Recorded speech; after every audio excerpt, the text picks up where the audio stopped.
நான் சௌந்தர்யா பேசுகிறேன். இன்றைக்கி நம்ம என்ன பார்க்க போகிறோம் அப்படின்னு பார்த்தீங்கன்னா, half yearly exam time table பார்க்க போகிறோம். இந்த எக்ஸாம்ஸ் எல்லாமே டிசம்பரில் நடக்க போகுது.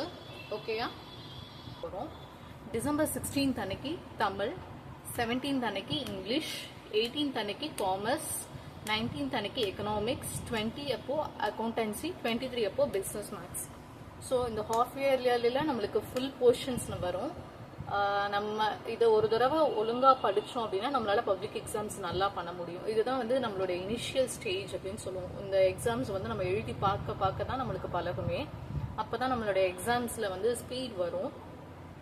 நம்மள்கிட்ட நவம்பர் மந்தில் 15 days டைம் இருக்குது. டிசம்பரில் 15 days டைம் இருக்குது. 15 days இருக்குது. ஸோ மொத்தமாக 30 days டைம் இருக்குது. இந்த டைமை நீங்கள் ப்ராப்பராக யூட்டிலைஸ் பண்ணிங்கன்னா உங்களோட ஹாஃப் இயர்லி எக்ஸாமில் அபவ் 600க்கு 550 மேலே ஒரு 520க்கு மேலே எடுக்கிறதுக்கு சான்ஸ் இருக்குது. கன்சிஸ்டன்ஸாக உட்காந்து படித்தோம் அப்படின்னா. ஓகேவா?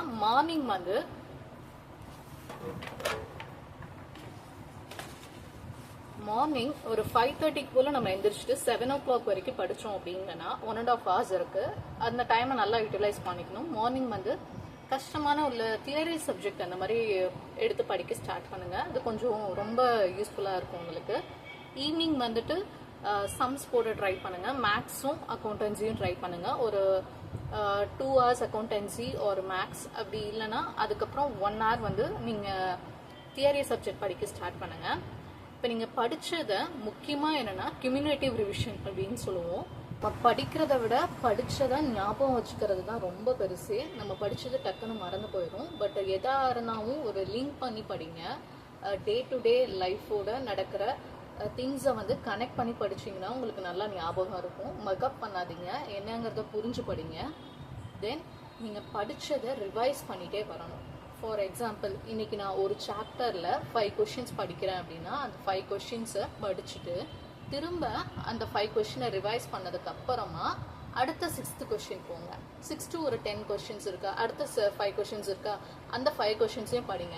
மொத்தமாக ரிவைஸ் பண்ணுங்க. ஃபர்ஸ்ட் 5 செகண்ட் 5 ரிவைஸ் பண்ணிட்டு அடுத்த சாப்டர் போங்க. இப்போ புது சாப்டர் படிக்கிறீங்க, ஃபர்ஸ்ட் சாப்டர் முடிச்சிட்டீங்க, செகண்ட் சாப்டர் படிக்கிறீங்க அப்படின்னா செகண்ட் சாப்டரில் ஒரு 10 questions படிச்சுட்டு ஃபர்ஸ்ட் சாப்டரில் உள்ள எல்லா கொஷின்ஸையும் ரிவைஸ் பண்ணதுக்கு அப்புறமா செகண்ட் சாப்டரில் உள்ள கொஷினை ரிவைஸ் பண்ணுங்க.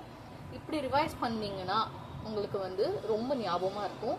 என்னுடைய ஸ்கூலில் நான் படித்தது எல்லாமே ரிவைஸ் பண்ணி தான் நான் படித்தேனே. ஸோ எனக்கு மறக்காத ஞாபகம் இருக்கும். என்ன ஆன்சர் அப்படிங்கிறத நான் நல்லா எழுத முடியும். ப்ரெசன்டேஷன் நீட்டாக ப்ரெசென்ட் பண்ணுங்கள்.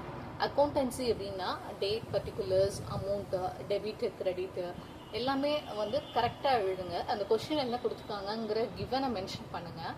இதெல்லாம் நீங்கள் ப்ராப்பராக கொஷின் என்ன புரிஞ்சுருக்கீங்க அப்படின்னு தெரிஞ்சாலே நீங்கள் எழுதுகிற ஆன்சரை அவங்க கரெக்ட் பண்ணும்போதே தெரிஞ்சுப்பாங்க, இவங்க அந்த சம்ஸை புரிஞ்சு தான் போட்டிருக்காங்க அப்படிங்கிறது.